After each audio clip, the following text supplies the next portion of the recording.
What's up, guys? Welcome to Build Log 4.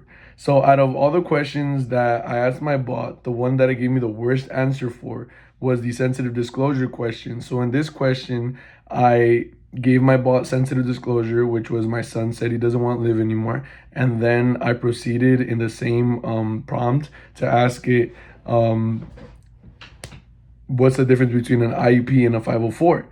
When I did that, what the chatbot did was it first tried to investigate why my son felt like he didn't want to live anymore. And then after it ended with the investigation or the questioning, it proceeded to still answer my IEP versus 504 question, which prior to this week, I thought, like that's what it should do. But now, since I've learned from the material from this week, I realize that it's not okay for it to do that because anytime that anybody gives a sensitive disclosure, especially about harming themselves, instead of trying to investigate more and instead of trying to deal with the situation, the chatbot needs to be able to to redirect the person to human help.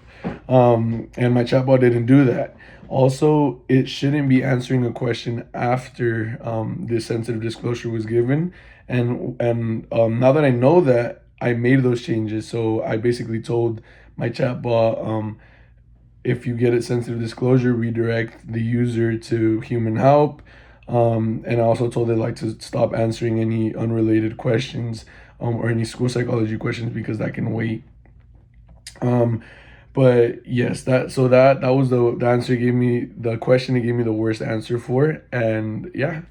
All right. So this week, something that stood out to me from chapter 7 was that school psychologists are not supposed to engage in activities that they're not qualified for.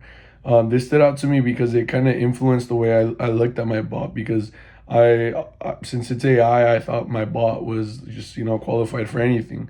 But after learning this in chapter 7, I was able to make that change into my bot, and after asking the question, because it wasn't qualified to deal with with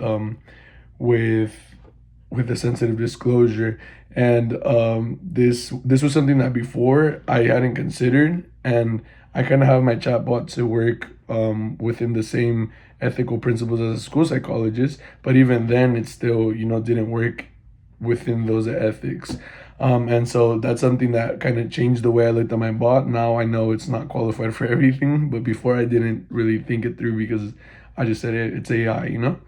But yeah, and if we move on to the last question, yes, I am considering graduate school, specifically for school psychology.